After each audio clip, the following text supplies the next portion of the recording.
ከፍ ከፍ አንበል إنك لن تخرق الأرض ولن تبلغ الجبال طولا ኩፈሳው ተራራ ጋር በቁመት ለመወዳደር ነው ወይስ መሬትን ስንራመድ ለመብሳት አስበን? የሰው ልጅ ነን፣ እድሜያችን የተወሰነ አላፊዎችም ነን። ዝቅ ካልን አላህ ከፍ አድርጉን እዚህ ምድር እናልፋለን። ዑመር ኢብኑ አብዱል አዚዝ የሰይድና ዑመር የልጅ ልጅ ናቸው። እሳቸው 2 ዓመት ከ6 ወር የሙስሊሙን ዓለም አስተዳደሩ። ዝቅ ብለው አስተዳደሩ። ሲሞቱ ይላሉ ሊሞቱ አካባቢ ፍራሻቸው ላይ ተጋድመው ቤተሰብን ውጡ አሏቸው ይላል። ብቻቸው ነው። ከዛን እንሰማቸው ነበር። አንዲትን የቁርአን አንቀጽ ቀሩ። تلك الدار الآخرة እኛ እኮ የቀጣዩን ሀገር እናደርጋታለን للذين لا يريدون علوا في الأرض ولا فسادا ምድር ላይ በመኮፈስ አምባገነን ላልነበሩት ብክለትን ላላንሰራፋት እናደርጋታለን ብለው ሩሃቸው ወደ አላህ ተሻገረች። ሙእሚን ሲኖር ያለውን አካፍሎ ሰው ጋር ስቆ ሰውን አቅፎ ተናንሶ ከፍታን አግኝቶ ያልፋል። የመጀመሪያው ትምህርታችን እሱ ነው። ሁለተኛው ወአሕስን ከማ አሕሰነ አላሁ ኢለይክ አላህ ለሰጠን ጸጋ በማካፈል ውለታውን መመለስ አለብን። ንብረታችንን መጠበቅ አለብን። አላህ ይላሉ ነብዩ አለይሂ ሰላቱ ወሰላም ለባሮቹ ሀብትን ይሰጣቸዋል። የሚያካፍሉት ከሆነ ሀብቱን እዛ ያቆይላቸዋል።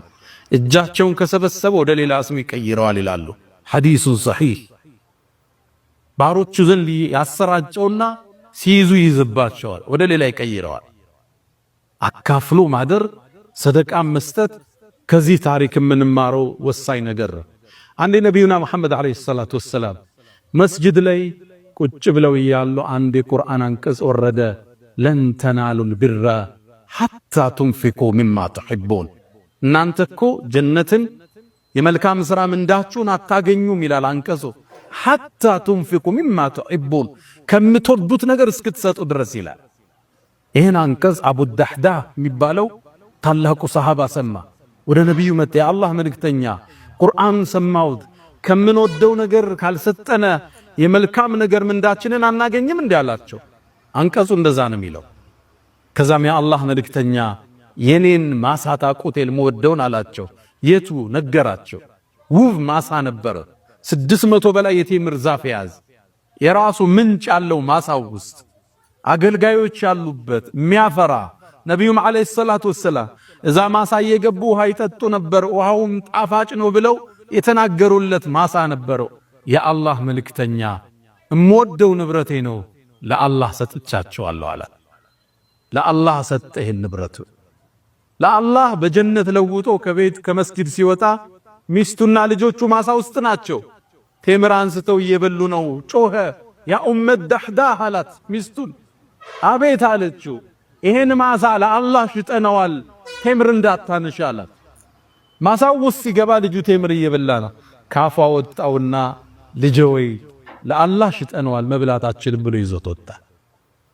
ምድር ላይ ሳሉ ባለው ንብረታቸው የአላህን ውዴታ አግኝተው ጀነትን አረጋግጠው ፈርመው የተሻገሩ የአላህ ባሮች አሉ። ወአሕስን ከማ አሕሰነ አላሁ ኢለይክ ስንነግድ ትርፍ ሲመጣ ከዘካው ውጭ ካለው ራሱ ከትርፉ ይህን ፐርሰንት ለአላህ ብንሰጥ የሙእሚን አቋም። በቅርቡ አንድ ወዳጄ ጋር እያወራን ለሆነ ብር ሰደቃ ብር ተፈለገና ወማከርኩት። ቆይ እስኪ ከዘካዬ ውጭ ከስራዬ ለአላህ ማስቀምጠው ፐርሰንቴጅ አለ ስንት እንደሆነ አይቼ ልንገርህ አለ። አየናም የሰደቃው ስራ ላይ ተሳተፈ። ብሩን ልኮ ምን ሰራው ንግድ ውስጥ ከዘካችን ውጭ ለአላህ ምን ነው ይፈልጋል። ሌላ እኔ አንድ ወዳጅ አለኝ ዘካውን 10% የሚያወጣ ዘካው 2.5% ነው የምናወጣው 2.5 10 የሚያወጣ ነው ያቃ እኛ ውስጡ ነው። የአላህ ደጋግበሮችን ታገኛላችሁ ስፈትሿቸው። ሀብት ጥቅሙ ምንድነው? ራት እኮ 20 ሺህ ብር ራት አንበላ። ትንሽ ካዝከው በኋላ ልታካፍለው ብቻ ለሌላው ልትኖርለት ብቻ